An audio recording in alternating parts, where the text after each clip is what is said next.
Donc pour cette séance aujourd'hui, ce qu'on va faire, on va continuer à travailler sur tout ce qui est travail de combinaison. Donc c'est une des vidéos que j'ai faites il n'y a pas longtemps, que j'ai mis en ligne il n'y a pas longtemps, où je parle de la façon de pouvoir combiner. Donc on a travaillé sur l'anglaise adaptée au sport pied-point. Là aujourd'hui on va voir comment combiner. Mais avant ça on va un petit peu faire un petit exercice d'échauffement au sac et d'étirement. Là ce qu'on va faire, c'est qu'on va envoyer, pour commencer sur ce thème des combinaisons, envoyer le bras avant, venir avec la jambe arrière, envoyer le bras arrière, venir avec la jambe avant. Et je fais ça à un rythme tranquille au début. 1, 2, 1, 2, et j'essaie de bien décomposer le mouvement, de bien lever le genou, de bien prendre le pivot sur le pied d'appui et d'engager la hanche. Donc tranquillement, hop, 1, 2, 1, 2, sans mettre de force, tranquille. Hop, hop. On se replace bien à chaque fois. 1, 2, et on pense aussi à toujours bien respirer dès le début de la séance. En fait, si dans le début de votre séance, vous ne pensez pas respirer et que vous êtes déjà en apnée, dans le reste de la séance, vous allez être en déficit d'oxygène, votre corps il va devoir compenser et du coup, vous allez vous fatiguer un peu plus. Si dès le démarrage, je pense à bien respirer, tout sera plus facile après. Hop. Là, on vient tranquillement. On essaie de bien décomposer le mouvement, de bien garder le buste droit. Donc là, on ne penche pas le buste en arrière pour venir envoyer la jambe. On essaie de rester droit, solide sur les appuis. Et de bien gainer les abdos pour rester droit. Alors, on ne met pas de force, on ne met pas de vitesse. On y va tranquille pour chauffer la hanche et commencer ce travail de combinaison avec du transfert de poids. Allez, encore 2 fois comme ça, une fois de chaque côté. Super, là maintenant ce qu'on va faire, on va garder les bras bien haut en garde et on va venir envoyer jambe avant, jambe arrière. Jambe avant, jambe arrière, et j'essaye de revenir toujours dans la même position. C'est-à-dire que quand je démarre jambe avant, je repose la jambe avant devant, jambe arrière, je reviens derrière. Quand je repose derrière, je renvoie la jambe avant. Et on bascule avant, arrière, comme ça, pendant 30 secondes. Hop. C'est parti. J'essaye de rester bien droit et de bien venir toucher le sac avec le tibia. En gardant les mains en haut.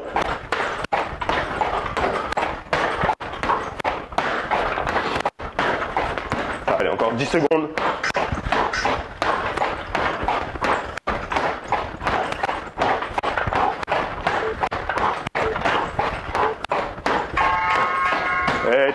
Et là, on respire.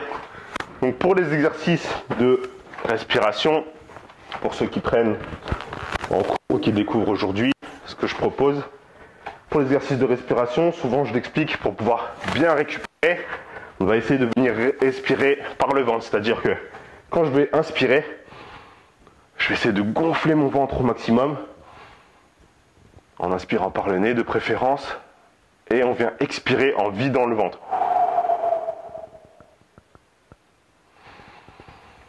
J'inspire en gonflant le ventre. J'expire par la bouche en rentrant le ventre pour bien vider les poumons. Là, je remplis bien. Et là, j'expire, je vide bien les poumons. Ça permet de pouvoir mieux s'oxygéner, de pouvoir redescendre son rythme cardiaque pour pouvoir bien enchaîner. Là, le premier exercice qu'on va faire, donc là, c'est le démarrage. Ce qu'on va faire, c'est qu'on va venir décaler en diagonale sur son côté avant. Donc si je suis en droitier, je décale en diagonale sur mon pied gauche complètement, et vous avez vu mes 2 pieds suivent, c'est pas juste mon pied gauche qui avance, mon pied droit il reste là. Si je me fais attaquer la jambe avant, bam, je plie et je tombe. Je reste bien stable sur mes appuis, donc j'avance les 2 pieds en diagonale. Tout de suite après, j'enchaîne le crochet du bras avant et je ressors avec la jambe arrière. Et une fois que j'ai terminé mon enchaînement, bam, je reviens me repositionner en face. Donc là, je décale, j'attire l'attention de mon adversaire, je suis en face de lui. Hop, on imagine qu'on est en train de boxer. Si je l'attaque comme ça directement, ça va être facile pour lui de bloquer. Là, il va bloquer facilement ici, il va bloquer facilement la jambe, il sera tranquille sur ses appuis. Donc là, ce que je fais, ici, je décale pour le faire bouger aussi. Hop, je le fais bouger, je rattire son attention haut et je reviens en bas. Et là, si il n'a pas réagi assez vite sur le premier déplacement, je vais me mettre légèrement de profil et je vais pouvoir attaquer ses jambes complètement de face. Et pour lui, ça va être très difficile de boxer parce que rappelez-vous, quand on bloque, on va ramener le genou vers l'extérieur. S'il est là, de face, bam, il a juste à mettre son genou vers l'extérieur pour bloquer. Et si là, je me retrouve légèrement de profil et que je viens attaquer et qu'il n'a pas le temps de suivre mon déplacement parce que je l'ai pris de vitesse et que j'ai attiré son attention en haut avec le coup, ça va être dur pour lui de bloquer. Il va prendre le coup, boum, de pleine face. Donc là, je suis ici, je décale, crochet et jambe. Boum. Ok. Le point, il va servir à attirer l'attention et à masquer mon déplacement. Donc là, je me déplace et j'attire mon attention ici. Mais pour le cerveau humain, c'est difficile de gérer plusieurs choses en même temps, plusieurs informations. Ce qui va se passer, c'est que mon adversaire, il va gérer l'information ici en haut, bam, et en bas, s'il n'est pas bien sur ses appuis et qu'il n'a pas un temps de réaction nécessaire, s'il n'a pas le temps de réaction nécessaire, bon, il ne va pas pouvoir bloquer. Donc j'attire bien son attention, je vais vite en haut, je n'essaye pas de venir percuter fort pour rien et m'exposer, c'est juste attirer l'attention, c'est juste pas une petite claque, lève tes mains et je t'attaque en bas. Je fais 1, 2. La finalité, c'est le coup en bas. Donc on continue sur ça. Je décale, crochet, jambe, boum. 1, 2. Et je me repositionne en face pour bien l'embrouiller. Là, on embrouille, je viens 1, 2. Et je ressors. Hop. Et je reviens ici, j'embrouille, je feinte. On essaie de tout le temps être en mouvement, de bouger la tête, bouger. 1, 2. Je décale et je frappe. Alors, on continue sur ça. Je décale, boum, et je frappe en bas. Boum. Fin du round. On récupère bien. On inspire par le ventre. On expire en dans les poumons. Deuxième technique de respiration que vous pouvez utiliser, c'est quelque chose qui se rapproche de la cohérence cardiaque. Je vous expliquerai ça un peu plus en détail et j'ai déjà des vidéos dessus que vous pourrez trouver. C'est on va partir sur un cycle de respiration de 5 secondes d'inspiration, 5 secondes d'expiration. On essaie de bien respecter ce rythme. Là, on va le faire, on va démarrer à 25. 5 secondes, on va inspirer sur 5 secondes.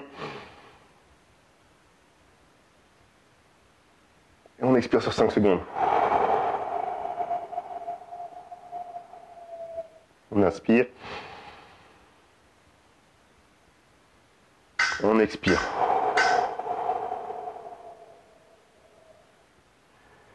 Et ainsi de suite comme ça, on essaie de se caler sur 5 secondes, 5 secondes, 5 secondes, 5 secondes. Ok? Même ça, si vous avez besoin de vous endormir un peu plus rapidement, essayez un peu cette technique. 5 secondes d'inspiration, 5 secondes d'expiration. On essaye de bien garder le rythme et de bien respirer. Donc là, deuxième feinte, je vais travailler de l'autre côté. Donc je vais décaler cette fois-ci sur mon côté arrière, sans avancer le pied trop loin. On va l'avancer plus ou moins sur la même ligne. Donc là, c'est toujours les deux pieds qui vont bouger en même temps. Je ne fais pas juste ça. Et là, je suis déséquilibré. Si je me fais attaquer de ce côté, ma jambe à part, je me fais attaquer de ce côté, ma jambe elle plie. Je décale les deux jambes et j'essaye de mettre les deux pieds plus ou moins sur la même ligne.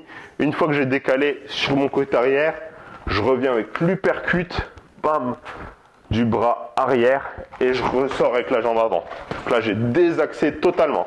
Je désaxe, donc là je suis dans l'axe de mon adversaire, hop, dans son couloir, je sors de son couloir, hop, je reviens par en dessous, attirer l'attention, donc le même principe que tout à l'heure le crochet, j'attire son attention ici, bon, et je termine fort en bas, dans les jambes. Le but c'est de terminer fort dans les jambes. Hop, je décale, 1, 2, hop, et je viens fort en bas. Hop, je reviens de face, je désaxe. Et je viens en bas. Et on continue comme ça. Je désaxe et je mets l'uppercut. Là, j'ai les deux pieds quasiment sur la même ligne. Je suis légèrement de profil. Et je viens en bas, bien avec le tibia dans les cuisses. Je désaxe. J'attaque en bas. Je désaxe. J'attaque en bas. Et là, on essaie de bien revenir en garde rapidement. Je suis ici, hop, hop, je feinte, 1, 2, et je reviens en garde rapidement parce que je m'expose vu que je vais me rapprocher de mon adversaire. Là, le but, c'est d'être en sécurité. Je suis là, bam, en sécurité, et je peux attaquer fort en bas. Là, 1, 2, et je me replace après. Je désaxe, et boum. Même principe que tout à l'heure, j'attire l'attention. J'attire l'attention, je prépare ma jambe. Boum. Et je peux combiner tranquillement. Je rappelais l'importance des appuis pour pouvoir combiner. Si je suis ici, regardez, si je mets de mauvais appuis, j'ai les pieds trop serrés, je fais ça, hop, je vais partir en arrière, je peux rien faire derrière. Donc là, c'est bien solide sur les appuis, boum, boum, bien solide et les coups, ils vont partir facilement. Si j'ai les pieds trop resserrés, les jambes croisées, ici, là, déjà le point, je vais avoir aucune efficacité, la jambe, encore moins, je vais partir en arrière quand je vais l'envoyer. Donc là, 1, 2. Encore une fois, 1, 2. Super.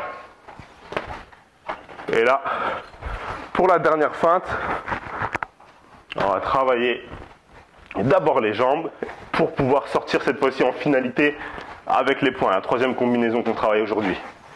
Pour cette combinaison, je viens, premièrement, je fais un switch, c'est-à-dire que je viens changer ma garde. Je suis ici, hop, je change de garde, je switch. Si je suis en droitier, jambe gauche devant, je passe ma jambe droite devant à la place de ma jambe gauche. Et là, je viens envoyer la jambe. Boum. 1. Première phase de la feinte. J'emmène mon adversaire à penser qu'à chaque fois que je vais switcher, je vais envoyer la jambe. Donc là, je switch, boum, j'envoie la jambe une fois. Deuxième fois, je switch, j'envoie le point, du coup qui va se trouver devant, donc mon bras droit si je suis droitier, mon bras gauche si je suis gaucher, et je viens percuter avec mon bras. Bam, je viens taper fort. Le but c'est de taper fort parce que j'ai feinté mon adversaire. Je l'ai feinté en faisant croire que je vais revenir encore une fois avec la jambe. Bam, là je viens fort avec le point et après je sors avec la jambe seulement après. On va le faire quelques fois pour vous montrer le mouvement. Donc là je switch, boum, et j'envoie la jambe rapide. 1, là je viens, boum, point, jambe.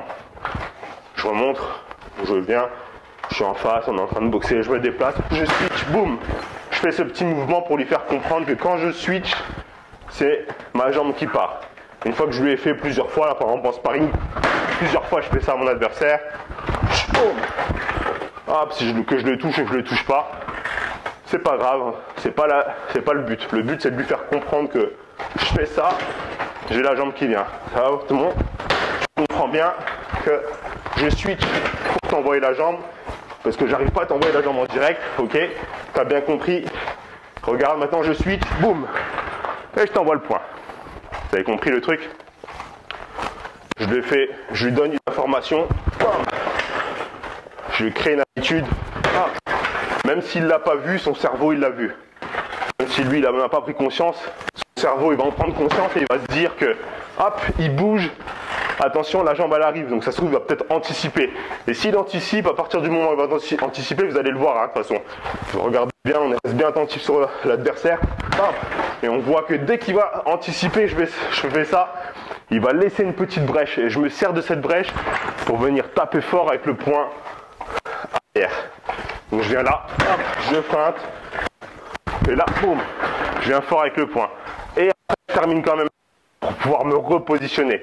La dernière jambe, en fait, ça va servir à pouvoir vous repositionner, à pas rester ici dans votre garde faible. Je suis ici, je fais 1, 2, et je me replace. Boum, et je suis revenu en sécurité. Ok? Je vous montre encore quelques fois. Là, c'est vraiment des feintes que vous allez pouvoir travailler en club quand vous allez tourner en sparring. Vous pouvez les travailler au sac, même si le sac va pas vous répondre. Hein. Il va pas rentrer dans votre feinte, il s'en fout. Là, je viens, boum, 1, 2. Et pour le troisième, boum, boum. Et là, je t'ai feinté, je t'ai touché. Ok? On habitue l'adversaire. On lui donne des informations. Regarde comment je t'envoie la jambe. Je t'envoie la jambe en switchant. Regarde, t'as bien vu que je te l'envoie de cette façon. Et maintenant, boum, je change. Et là, normalement, si vous l'avez bien amené, cette feinte, elle va passer. Je vous remontrer une dernière fois. Hop, 1, je switch et j'envoie la jambe. 2, je switch et j'envoie le point. Super. Donc voilà pour cette séance dédiée aux feintes, dédiée aux combinaisons. On va rentrer plus en détail au fur et à mesure des semaines sur ces thèmes-là de combinaison, parce que je vois que c'est quelque chose que vous avez besoin de maîtriser, surtout quand on démarre une activité, quand on démarre une activité pied-point. Comme je disais, c'est super compliqué au début de pouvoir envoyer les points et suivre avec les jambes. Et ça, parce que les appuis sont pas excellents. Et c'est ce qu'on va essayer de travailler tous ensemble, de comprendre comment bien se placer, comment bien repositionner son buste, comment bien équilibrer le poids de son corps entre ses deux pieds pour pouvoir envoyer ses jambes efficacement. Le but, c'est d'être tout le temps efficace. Le Muay Thai, il est basé sur ça. Muay Thai, c'est un combat libre. Et c'est un art martial qui est basé sur l'efficacité parce que c'est un art martial. Donc, c'est-à-dire qu'on l'utilisait en temps de guerre. Sur le champ de bataille, il y avait des juges qui étaient là sur le côté à se dire « Oh là là, il a mis une belle gauche, il a mis une belle droite, il était bien aligné, il a bien tourné sa hanche. » Ça, c'est juste dans le monde moderne où on fait ça sous forme de compétition. Dans l'art originel, le but c'était de percuter, de faire mal et de pouvoir être efficace et stopper son adversaire. Et c'est sur ça qu'on va travailler. Je vous dis du coup à bientôt. Je souhaite le meilleur. À toi de jouer, deviens le champion de ta vie.